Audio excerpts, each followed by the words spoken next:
All right, guys, we got the start of another week. We've been bench pressing and pulling every Monday. So a little different this week. We're going to do all our bench press first and then all of our pulling work second. So it's going to be every 2 minutes for the bench press. Again, we've gone over this, but I'll still review the basics. So when you set up, get your feet flat on the floor. Okay, you want to feel tension in your hamstrings, nice arch in your low back.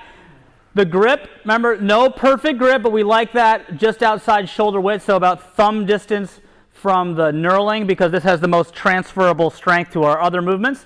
All right, so tension through the hamstrings. You come out of the rack, pull the shoulder blades down, squeeze that bar tight, down, touch your chest, big drive straight back up. All right, just like any big movement with the barbell, squatting, pressing, take a big deep breath, hold your breath, create tension, and bang those reps out. All right, so we'll be building in weight on these. After you get through these sets, you're going to rest, and then we're going to go into some pulling work.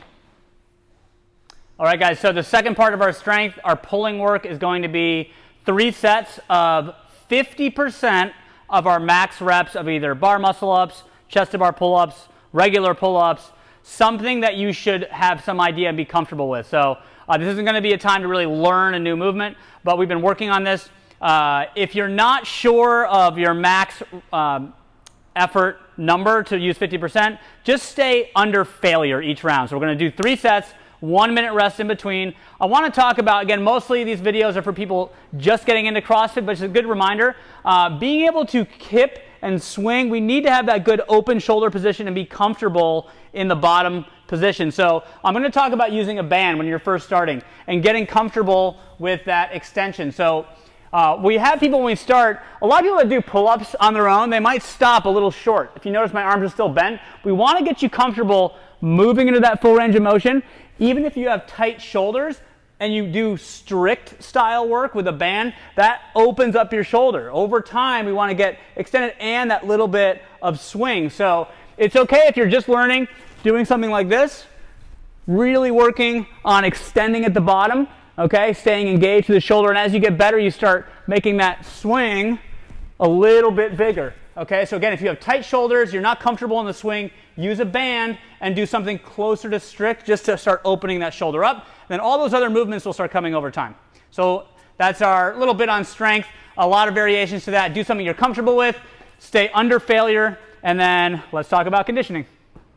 All right, our conditioning today, guys, we got 30, 20, 10 reps of single arm dumbbell push press. That's each arm is going to be those number of reps. And then toes to bar.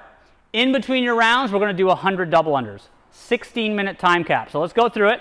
The single arm push press. So again, anytime you use single arm, it causes a bit more requirements in your midline stability. Okay, it's going to be feet are right under the hips, chest stays tall. You dip, quick dip down, drive up. Arm locks out. Okay, big thing here is getting that lockout overhead and also not dipping your knees, right? As you get tired, it gets hard to get the dumbbell up. So there should feel like a little press at the top. Okay, a weight you're comfortable linking like I was just doing. You shouldn't have to stop and reset, right? You should be able to move through, belly tight, big drive, good lockout, focus on squeezing that arm in because you don't want the dumbbell to run away from you. So 30, then 30, and then into 30 toes to bar.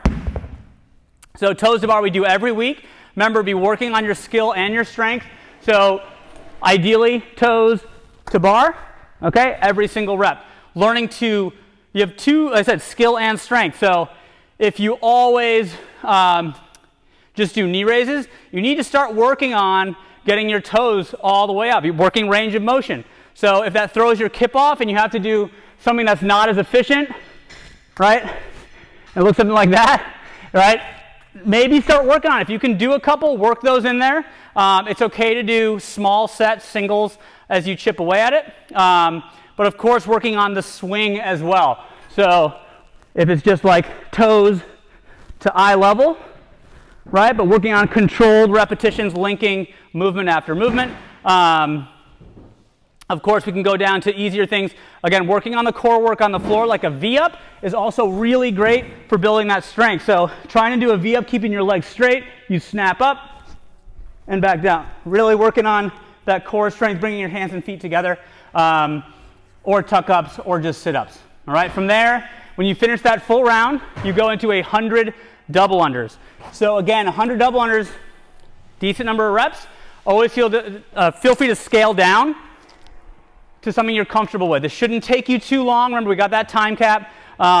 Reinforcing good position. We always talk about the chest tall and keeping the hands close to the body. You can do singles in between and then try to do a double, right, for a number of repetitions you feel comfortable with. Or maybe just give yourself 90 seconds or 2 minutes of just practicing and then move on. Just do as many as you can, okay?